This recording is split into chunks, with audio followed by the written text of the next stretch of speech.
Truth can only be apprehended by the conquest of self.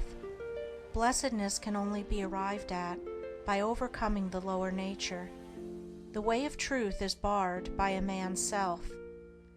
The only enemies that can actually hinder him are his own passions and delusions. Until a man realizes this and commences to cleanse his heart, he has not found the path which leads to knowledge and peace. Until passion is transcended, truth remains unknown. This is the divine law.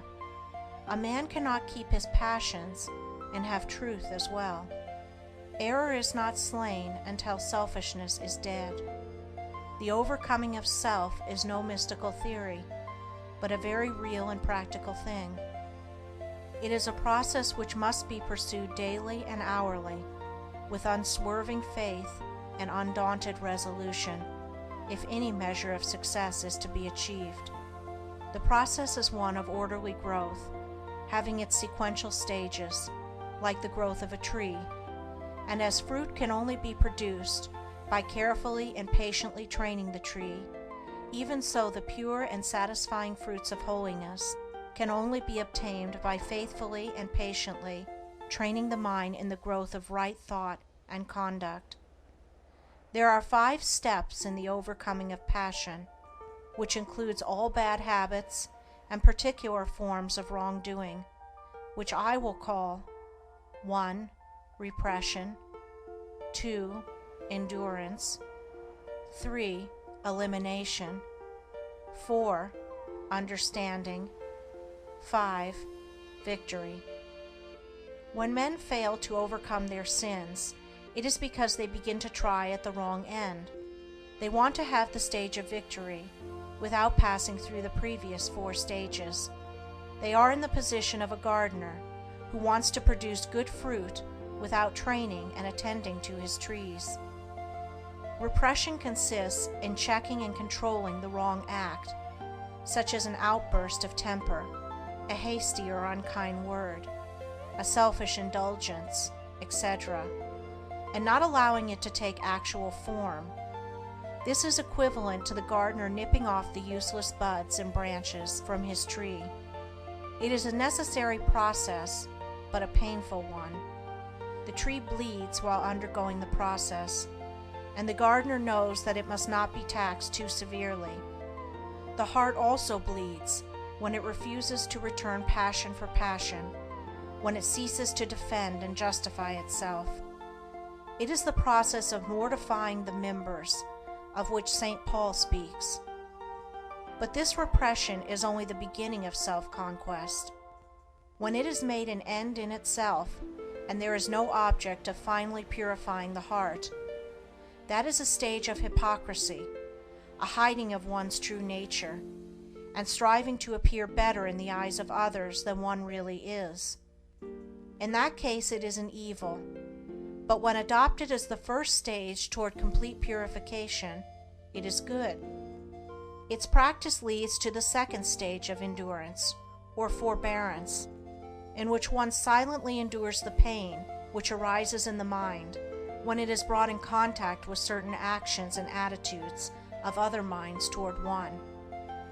As success is attained in this stage, the striver comes to see that all his pain actually arises in his own weaknesses, and not in the wrong attitudes of others toward him, these latter being merely the means by which his sins are brought to the surface and revealed to him. He thus gradually exonerates all others from blame in his falls and lapses of conduct, and accuses only himself, and so learns to love those who thus unconsciously reveal to him his sins and shortcomings.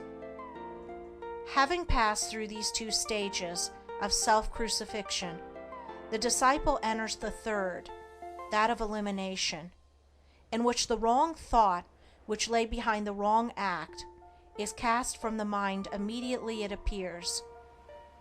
At this stage, conscious strength and holy joy begin to take the place of pain, and the mind having become more comparatively calm, the striver is enabled to gain a deeper insight into the complexities of his mind, and thus to understand the inception, growth, and outworking of sin. This is the stage of understanding. Perfection in understanding leads to the final conquest of self, a conquest so complete that sin can no more rise in the mind even as a thought or impression. For when the knowledge of sin is complete, when it is known in its totality, from its inception as a seed in the mind to its ripened outgrowth as act and consequence, then it can no more be allowed a place in life, but it is abandoned forever. Then the mind is at peace. The wrong acts of others no longer arouse wrong and pain in the mind of the disciple. He is glad and calm and wise. He is filled with love, and blessedness abides with him.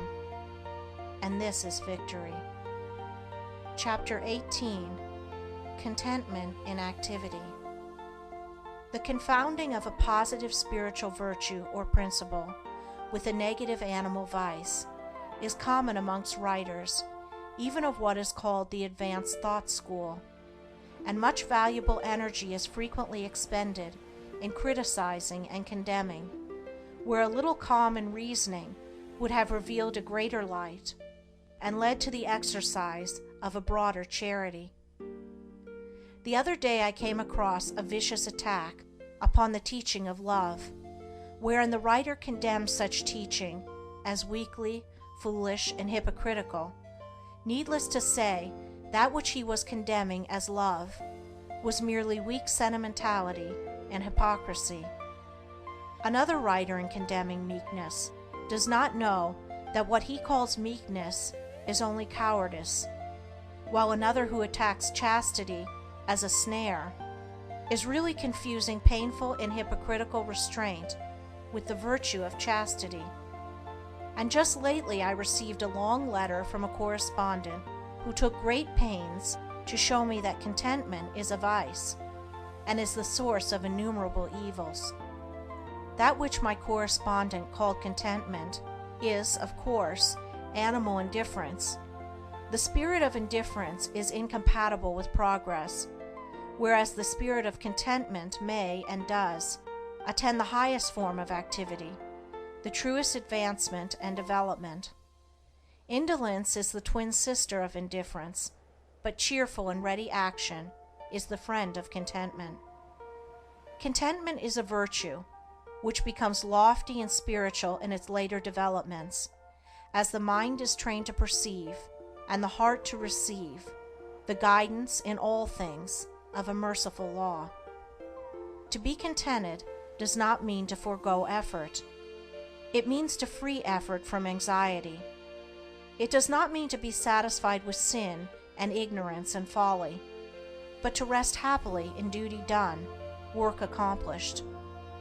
A man may be said to be content to lead a groveling life, to remain in sin and in debt, but such a man's true state is one of indifference to his duty, his obligations, and the just claims of his fellow men. He cannot truly be said to possess the virtue of contentment.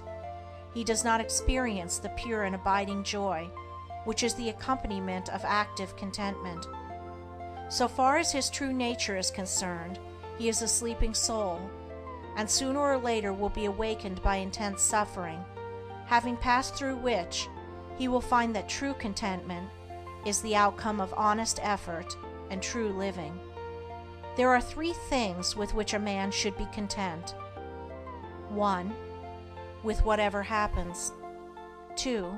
With his friendships and possessions. 3. With his pure thoughts. Contented with whatever happens, he will escape grief.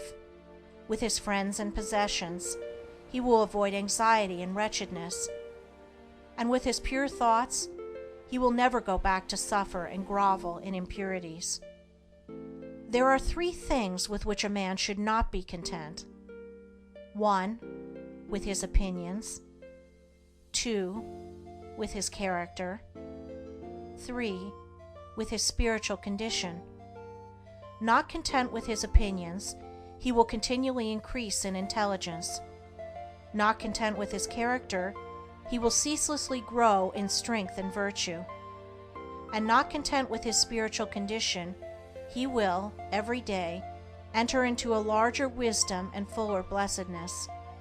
In a word, a man should be contented, but not indifferent to his development as a responsible and spiritual being.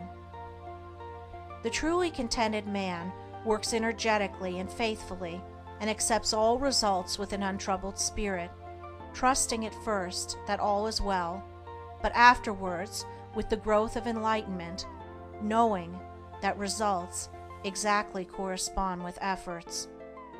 Whatsoever material possessions come to him, come not by greed and anxiety and strife, but by right thought, wise action, and pure exertion.